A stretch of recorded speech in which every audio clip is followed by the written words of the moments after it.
Ça a été le combat de ma vie.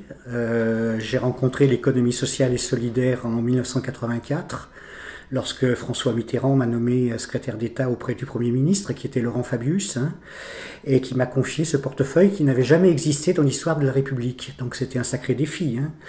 Et en plus que ce portefeuille s'appelait économie sociale et développement local. Donc j'avais les deux aspects à traiter pour que ce secteur, les mutuelles, les coopératives, les associations gestionnaires, prennent toute leur place dans la modernisation de la France, tant sur le plan économique que sur le plan social. Je suis resté dans ce secteur à divers titres, comme expert européen, puis également comme enseignant, comme formateur, comme conférencier, comme universitaire. J'ai jamais quitté ce secteur, j'en ai donc vu l'évolution.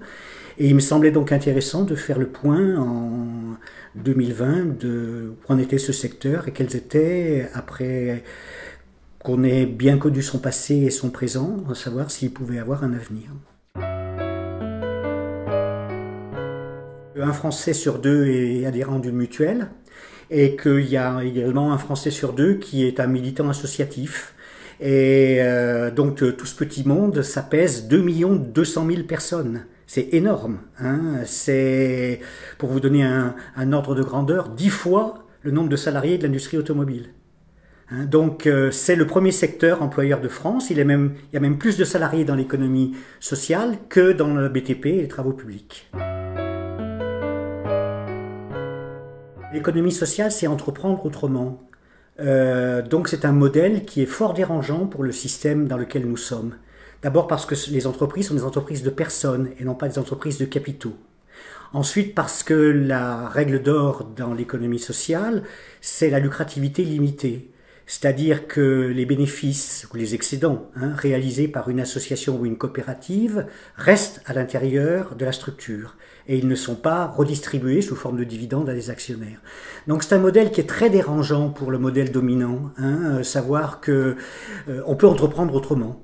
Voilà, avec plus de démocratie, plus de valeurs, plus de considérations écologiques, environnementales, sociétales, et que surtout, le moteur de l'entreprendre, c'est pas la recherche du fric, mais la recherche de l'intérêt général. La pandémie est en train de bouleverser toutes les habitudes.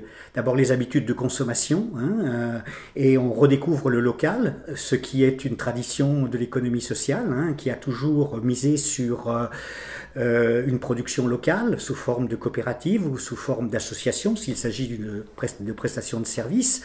Donc tout ce qui est dans l'air du temps sur la relocalisation des activités coïncide parfaitement avec la philosophie de l'économie sociale et solidaire.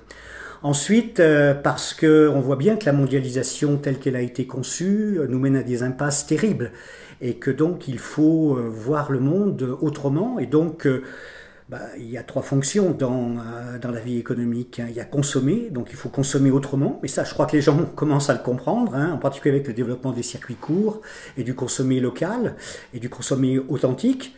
Produire autrement, donc produire non pas de l'inutile ou de l'absurde, ce qui est malheureusement trop souvent le cas dans une société d'hyperconsommation, du futile parfois, et puis échanger autrement, et là aussi l'économie sociale a ses réponses.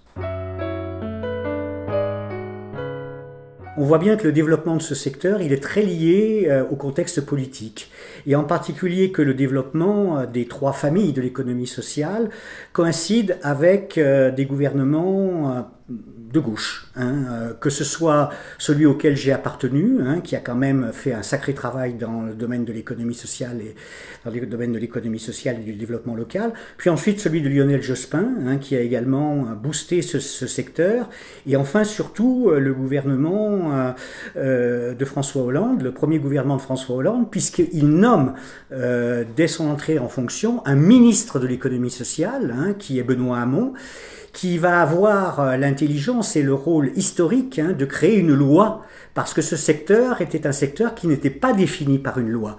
Il était défini par des codes. Il y avait le code de la mutualité, le code des coopératives 1947, le code de la mutualité 1945.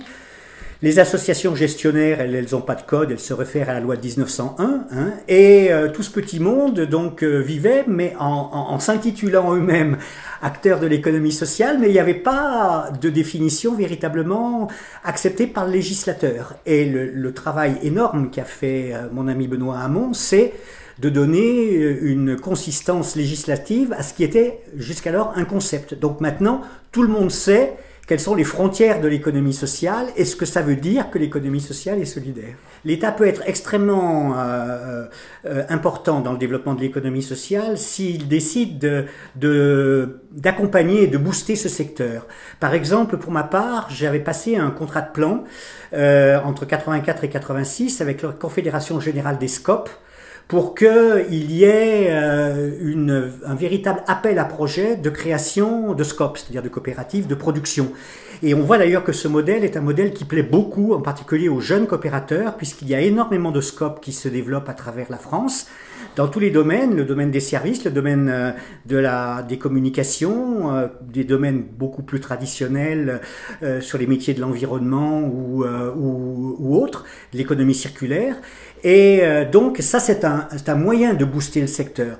De même sur le plan associatif, on peut effectivement aider les grandes têtes de réseau à consolider le tissu associatif existant et également à le développer. Tout ça ne coûte pas beaucoup d'argent. Dans le plan de relance, il y a 100 millions pour l'économie sociale et solidaire. Pour l'aéronautique, il y a 7 milliards. Quand on compare le nombre de salariés, il y en a 200 000 dans l'aéronautique, on met 7 milliards sur la table, il y en a 2,2 millions sur l'économie sociale et on met 100 millions sur la table. Et en plus, on ne sait pas très bien comment ils vont être distribués.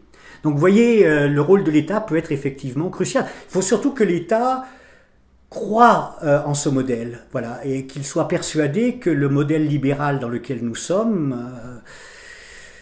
conduit à la catastrophe. Je suis désolé de le dire d'une façon aussi crue, mais d'abord elle a commencé la catastrophe, par une pandémie qui montre bien que la mondialisation n'est pas heureuse.